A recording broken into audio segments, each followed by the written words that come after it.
Hi everyone, this is Nirosha from Nivi's elegance touch. ಇವತ್ತಿನ ವಿಡಿಯೋದಲ್ಲಿ ಈ ಡ್ರೆಸ್ದು ಕಟ್ಟಿಂಗ್ ನೋಡೋಣ. ಇದು ಟಾಪ್ ಪೋರ್ಷನ್ ಪ್ರಿನ್ಸಸ್ ಕಟ್ ಆಗಿರುತ್ತೆ. ಪ್ರಿನ್ಸಸ್ ಕಟ್ನ ಯಾವಾಗ್ಲೂ ಪ್ಯಾಟ್ರನ್ ಮಾಡಿಕೊಂಡು ಅದಾದಮೇಲೆ ಪ್ಯಾಟ್ರನ್ನ ಮೇನ್ ಫ್ಯಾಬ್ರಿಕ್ ಮೇಲೆ ಇಟ್ಟು ಕಟ್ ಮಾಡಬೇಕು. ಡೈರೆಕ್ಟ್ ಪ್ರಿನ್ಸಸ್ ಕಟ್ನ ಮೇನ್ ಫ್ಯಾಬ್ರಿಕ್ನಲ್ಲಿ ಕಟ್ ಮಾಡಿದ್ರೆ ಫಿಟ್ಟಿಂಗ್ ಕರೆಕ್ಟಾಗಿ ಕೂರಲ್ಲ. ಪ್ಯಾಟ್ರನ್ ಕಟ್ ಮಾಡಿಕೊಂಡು ಅದನ್ನ ಲೈನಿಂಗ್ ಮೇಲೆ ಇಟ್ಟು ಕಟ್ ಮಾಡಿದ್ರೆ ನಮಗೆ ಶೇಪ್ ಅನ್ನೋದು ಚೆನ್ನಾಗಿ ಬರುತ್ತೆ. ಈಗ ಫಸ್ಟ್ ಬ್ಯಾಕ್ ಪೋರ್ಷನ್ ರೆಡಿ ಮಾಡ್ತಾ ಇದ್ದೀನಿ. ಒಂದು ಬೇಸ್ ಲೈನ್ ಫಸ್ಟ್ ಹಾಕ್ಕೊಳ್ತಾ ಇದ್ದೀನಿ. ಆಮೇಲೆ ನೀವು ಎಷ್ಟು ಇಂಚ್ ಸೀವ್ ಅಲೌನ್ಸ್ ಬಿಡ್ತೀರೋ ಅದನ್ನ ಬಿಟ್ಬಿಟ್ಟು ಇನ್ನೊಂದು ಲೈನ್ ಹಾಕ್ಕೊಳ್ಳಿ. ನನಗೆ ಅಂಡರ್ ಬಸ್ಟ್ ಇದರಲ್ಲಿ 12 ಇರೋದ್ರಿಂದ ನಾನು ಟಾಪ್ ಪೋರ್ಷನ್ ಲೆಂತ್ 13 ತೊಗೊತಾ ಇದ್ದೀನಿ. 13ನಲ್ಲಿ ಒಂದು ಮಾರ್ಕ್ ಮಾಡ್ಕೊಂಡು ಲೈನ್ ಮಾಡ್ಕೊತಾ ಇದ್ದೀನಿ. ನೀವು ಯಾವುದೇ ಆಗಲಿ ಡ್ರೆಸ್, ಫ್ರಾಕು, ಕುರ್ತಾಸ್ ಏನಾದರೂ ಮಾಡಬೇಕಾದ್ರೆ 2.75 ಒಂದು ಮಾರ್ಕು ಮತ್ತು 7.5 ಒಂದು ಮಾರ್ಕ್ ಮಾಡ್ಕೊಳ್ಳಿ. 7.5ಇಂದ ಬಾಟಮಲ್ಲಿ 0.5ಗೆ ಒಂದು ಮಾರ್ಕ್ ಮಾಡಿಕೊಂಡು ಒಂದು ಲೈನ್ ಮಾಡ್ಕೊಳ್ಳಿ 2.75ಇಂದ ಇಲ್ಲಿಗೆ. ಯಾಕಂದರೆ ಶೋಲ್ಡರ್ ಸ್ಲೋಪ್ ಸಿಗೋಕ್ಕೋಸ್ಕರ ಇದು ಮಾಡ್ಕೊಳ್ಳೋದು.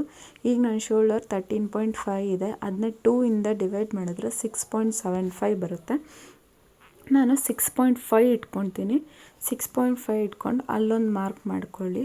ಮತ್ತು ನಮಗೆ ಸ್ಟ್ರ್ಯಾಪ್ ಎಷ್ಟು ಬೇಕೋ ಡ್ರೆಸ್ಸದು ಅದನ್ನ ನೀವು ನೋಡ್ಕೊಂಡು ಇಟ್ಕೊಳ್ಳಿ. ಈಗ 6.5ಯಲ್ಲಿ ಏನು ಬಂತೋ ಅಲ್ಲಿಂದ ಬಾಟಮ್ಗೆ ಒಂದು ಲೈನ್ ಎಳ್ಕೊತಾ ಇದ್ದೀನಿ. ಇದೇನಕ್ಕೆ ಅಂದರೆ ಹಾರ್ಮೋಲ್ ಡೆಪ್ತು ನಾನು ಇದರಲ್ಲಿ 5.5 ತಗೊಳ್ತಾ ಇದ್ದೀನಿ. 5.5 ತೊಗೊಂಡು ಅಲ್ಲಿ ನಾನೊಂದು ಲೈನ್ ಹಾಕ್ಕೊಳ್ತಾ ಇದ್ದೀನಿ.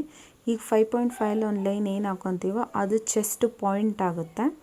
ಈಗ ಚೆಸ್ಟ್ ರೌಂಡ್ ಏನಿದೆ ಅಂದರೆ 31 ಇದೆ. 31ನ 4ಇಂದ ಡಿವೈಡ್ ಮಾಡಿದ್ರೆ 7.75 ಬರುತ್ತೆ. ಅಲ್ಲೊಂದು ಮಾರ್ಕ್ ಮಾಡ್ಕೊಳ್ಳಿ. ಅದಾದಮೇಲೆ ನಮಗೆ ಬಟ್ಟೆ ಒಳಗೆ ಎಷ್ಟು ಇಂಚ್ ಬಿಡ್ತೀವೋ ಅಷ್ಟು ಇಂಚ್ ಬಿಟ್ಬಿಟ್ಟು ಮಾರ್ಕ್ ಮಾಡ್ಕೋಬೇಕು. ನಾನಿಲ್ಲಿ 2.5 ಬಿಡ್ತಾ ಇದ್ದೀನಿ. ಬಾಟಮಲ್ಲಿ ಇದು ವೇಸ್ಟ್ ರೌಂಡು 29 ಇದೆ. 29 ಡಿವೈಡೆಡ್ ಬೈ 4 ಮಾಡಿದ್ರೆ 7.5 ಬರುತ್ತೆ. 7.5ಅಲ್ಲಿ ಒಂದು ಮಾರ್ಕು, 1 ಇಂಚ್ ಡಾಟು ಕೊಟ್ಟಿದ್ದೀನಿ ಮತ್ತು 2.5 ಇಂಚು ಸೇವಿಂಗ್ ಅಲೋವೆನ್ಸ್ ಕೊಟ್ಟಿದ್ದೀನಿ. ಇಲ್ಲೊಂದು ಮಾರ್ಕ್ ಮಾಡ್ಕೊಂಡು ಬಿಡ್ತೀನಿ.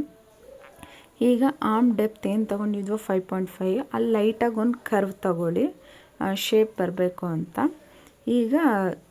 ಈಗ ನಾನು ಡೈರೆಕ್ಟ್ ಮಾಡಿದ್ದೆಲ್ಲ ಬಾಡಿ ಮೆಜರ್ಮೆಂಟು. ಇದಾದಮೇಲೆ ನಾನು ಸೇವಿಂಗ್ ಅಲೋವೆನ್ಸ್ನ ಮಾರ್ಕ್ ಮಾಡ್ಕೊತೀನಿ.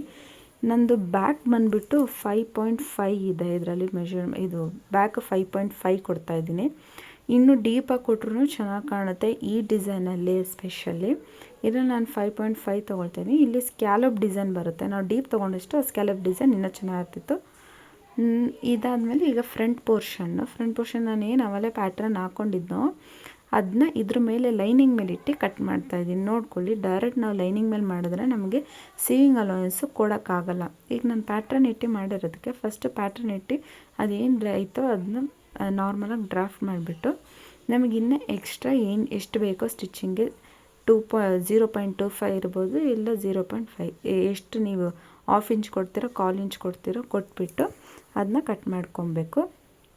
ಈಗ ನಾನು ಬ್ಯಾಕ್ ಪಾರ್ಟು ಸ್ಕ್ಯಾಲಪ್ ಬರುತ್ತೆ ಅಂತ ಹೇಳಿದ್ನಲ್ಲ, ಆ ಸ್ಕ್ಯಾಲಪ್ಗೆ ನಾನು ಆನ್ ಫೋಲ್ಡ್ ಒಂದು ಲೈನಿಂಗ್ ಫ್ಯಾಬ್ರಿಕ್ ಇಟ್ಕೊಂಡು ಸೇಮ್ ನಾನು ಬ್ಯಾಕ್ ಏನು ಕಟ್ ಮಾಡೋದನ್ನ ಫ್ಯಾಬ್ರಿಕ್ಕು ಅದನ್ನೇ ಇದ್ರ ಮೇಲೆ ಪ್ಲೇಸ್ ಮಾಡಿದ್ದೀನಿ. ಪ್ಲೇಸ್ ಮಾಡಿಬಿಟ್ಟು ಅದ್ರ ಎಡ್ಜಲ್ಲೆಲ್ಲ ಒಂದು ಲೈನ್ ಹಾಕ್ಕೊಳ್ಳಿ. ಅದೇನು ಫ್ಯಾಬ್ರಿಕ್ ಇದೆಯೋ ಸೇಮ್ ಅದಿರೋ ಥರನೇ ಲೈನ್ ಹಾಕ್ಕೊಳ್ಳಿ. ನಾವು ಇನ್ನೊಂದ್ಸಲ ಡ್ರಾಫ್ಟ್ ಮಾಡ್ಬೋದು, ಬಟ್ ಇದೆಯಲ್ಲ ಬ್ಯಾಕ್ ಸೈಡ್ ಕಟ್ ಮಾಡಿರೋ ಫ್ಯಾಬ್ರಿಕ್ಕು ಸೇಮ್ ಅದೇ ಮೆಷರ್ಮೆಂಟೇ ಬರುತ್ತೆ. ಅದನ್ನೇ ಇಟ್ಕೊಂಡೆ ಕಟ್ ಮಾಡಿಬಿಟ್ಟು ಮತ್ತು ಇದರಲ್ಲೂ ಸ್ಟಿಚಿಂಗ್ ಅಲೌನ್ಸ್ ಎಲ್ಲ ಕೊಟ್ಟಿನೇ ಮಾಡಬೇಕು. ಇದರಲ್ಲಿ ನಾನು ಮೇಲ್ ಬ್ಯಾಕ್ ಡೀಪು 1.5 ಕೊಡ್ತಾಯಿದ್ದೀನಿ. 1.5 ಕೊಟ್ಬಿಟ್ಟು ಅಲ್ಲೊಂದು ಲೈನ್ ಹಾಕ್ಕೊಳ್ತಾ ಇದ್ದೀನಿ. ಲೈನ್ ಹಾಕ್ಕೊಂಡ್ಬಿಟ್ಟು ನನಗೆ ಅಲ್ಲಿ ರೌಂಡಲ್ಲಿ ಸ್ಲೈಟಾಗಿ ಬೋಟ್ ನೆಕ್ ಥರ ಒಂದು ಶೇಪ್ ಬರುತ್ತೆ, ಹಂಗೊಂದು ಲೈನ್ ಹಾಕ್ಕೊಳ್ತಾ ಇದ್ದೀನಿ.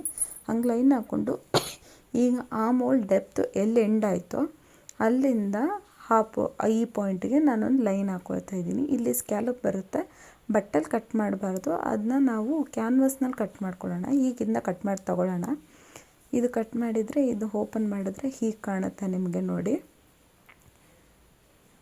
ಇದು ನಿಮಗೆ ಲೆಂತ್ ಎಷ್ಟು ಬೇಕೋ ಅಷ್ಟು ಕಟ್ ಮಾಡ್ಬೋದು. ಈ ಕ್ಯಾನ್ವಸ್ನಲ್ಲಿ ನಾನು ಸ್ಕ್ಯಾಲಪ್ನ ಕಟ್ ಮಾಡಿದ್ದೀನಿ.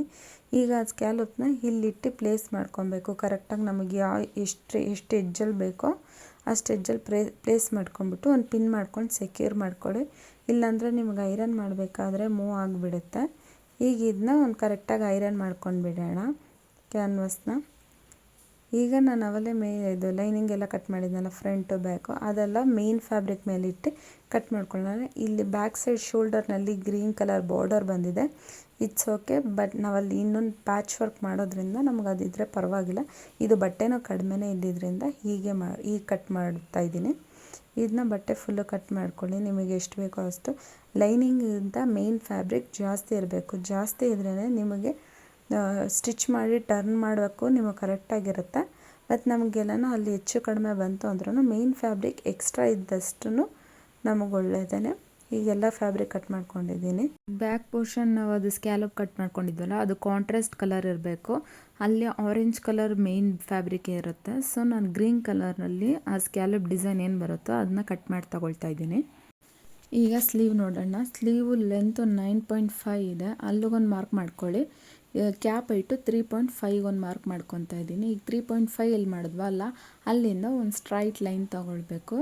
ಈಗ ಇದು ಆರ್ಮ್ ಡೆಪ್ತು ನಾನು 5.5 ತೊಗೊಂಡಿದ್ವಿ ಬ್ಯಾಕಲ್ಲಿ, ಇಲ್ಲಿ 6.5 ತೊಗೋತೀನಿ. ಯಾಕಂದರೆ ಇದು ಪಫ್ ಸ್ಲೀವ್ ಅಲ್ವಾ, ಪಫ್ ಬರೋದಕ್ಕೋಸ್ಕರ ಎಕ್ಸ್ಟ್ರಾ ಫ್ಯಾಬ್ರಿಕ್ ಬಿಟ್ಟು ಎಕ್ಸ್ಟ್ರಾ ಇಂಚ್ ಕೊಡ್ತಾಯಿದ್ದೀನಿ. 1.5 ನಿಮಗೆ ಎಷ್ಟು ಬೇಕೋ ಅಷ್ಟು ಕೊಡ್ಬೋದು. ಬಾಟಮಲ್ಲಿ 9.5, ಸ್ಲೀವ್ ಓಪನ್ನು 9.5 ಇದೆ, ಅದರಲ್ಲಿ ಆಫ್ ಅಂದರೆ ಇದು 4 ಸಮಥಿಂಗ್ ಬರುತ್ತೆ, ಅದನ್ನ ಮಾಡ್ಕೊಳ್ಳಿ. ಆಮೇಲೆ ಸ್ಟಿಚಿಂಗ್ ಅಲೈನ್ಸ್ ಮಾಡ್ಕೊಳ್ಳಿ. 3.5ಅಲ್ಲಿ ಅಲ್ಲಿ 6.5ಅಲ್ಲಿ ಒಂದು ಮಾಡಿದ್ವಲ್ಲ ಅದು, ಮತ್ತು ಸ್ಲೀವ್ ಲೆಂತಿಂದ ಒಂದು ಲೈನ್ ಎಳ್ಕೊಬೇಕು. ಇವೆರಡೂ ಮೆಷರ್ ಮಾಡಿ ಇದರಲ್ಲಿ ಮಿಡ್ ಪಾಯಿಂಟಿಗೆ ಒಂದು ಮಾರ್ಕ್ ಮಾಡಬೇಕಾಗುತ್ತೆ. ನೀವು ಟೇಪ್ ಇದು ಫೋಲ್ಡ್ ಮಾಡಿದ್ರೆ ನಿಮ್ಗೆ ಗೊತ್ತಾಗುತ್ತೆ ಅದರಲ್ಲಿ mid point. French curve scale ಇರುತ್ತಲ್ಲ, ಅದರಲ್ಲೇ ಯೂಶ್ವಲಿ ಸ್ಲೀವ್ ಎಲ್ಲ ಕಟ್ ಮಾಡೋದು. ಅಲ್ಲಿ ಸ್ಲೀವ್ ಅಂತಲೇ ಇರುತ್ತೆ, ಅಲ್ಲಿಂದ ನೀವು ಆ ಮಿಡ್ ಪಾಯಿಂಟ್ಗೆ ಇಟ್ಟು ಒಂದು ಮಾರ್ಕ್ ಮಾಡ್ಕೋಬೇಕು. ಆ ಶೇಪ್ ಏನಿದೆಯೋ ಅದು, ಅದನ್ನೇ ಆಪೋಸಿಟ್ ತಿರುಗಿಸಿ ಆ ಕಡೆ ಸ್ಲೀವ್ ಅನ್ನೋದನ್ನ ಟಚ್ ಮಾಡ್ಕೊಂಡು ಹೀಗೆ ಈ ಕಡೆ ಒಂದು ಲೈನ್ ಮಾಡ್ಕೋಬೇಕು. ಇದು ಮಾಡ್ಕೊತಾ ಇರೋದು ಫ್ರಂಟು, ಈಗ ಮಾಡ್ತಾ ಇರೋದು ಬ್ಯಾಕು. ಸ್ಲೀವ್ ಅಂತ ಇರೋದನ್ನ ಅದನ್ನ ಡೈರೆಕ್ಟಾಗಿ ಹಾಗೆ ಲೈನ್ ಒಂದು ಹಾಕ್ಕೊಬೇಕು.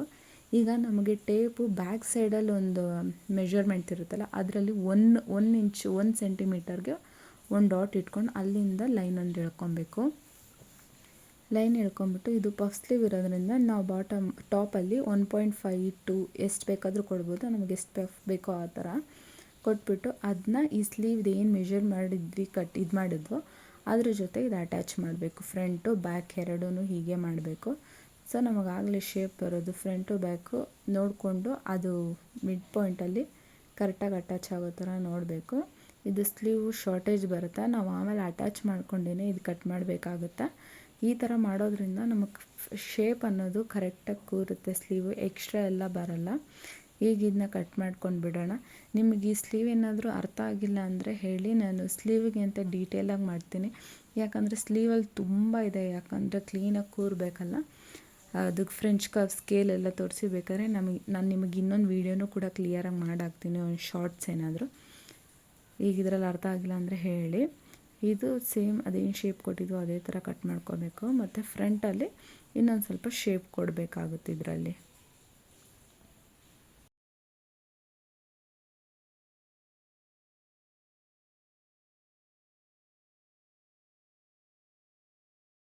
ಸ್ಲೀವ್ ಸೈಡ್ ಶಾರ್ಟೇಜ್ ಬರುತ್ತೆ ಅಟ್ಯಾಚ್ ಮಾಡಬೇಕು ಅಂತಲ್ಲ, ಅದನ್ನು ಬಟ್ಟೆ ಈಗಲೇ ಕಟ್ ಮಾಡ್ಕೊಂಡು ಬಿಡೋಣ.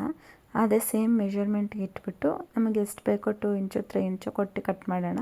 ಇದು ಅಟ್ಯಾಚ್ ಮಾಡಾದ್ಮೇಲೆ ಇನ್ನೂ ಸ್ವಲ್ಪ ಶೇಪಾಗಿ ಕಟ್ ಮಾಡೋಣ. ಈಗ ಸ್ಟ್ರೈಟಾಗಿ ಕಟ್ ಮಾಡ್ಕೊಳ್ಳೋಣ.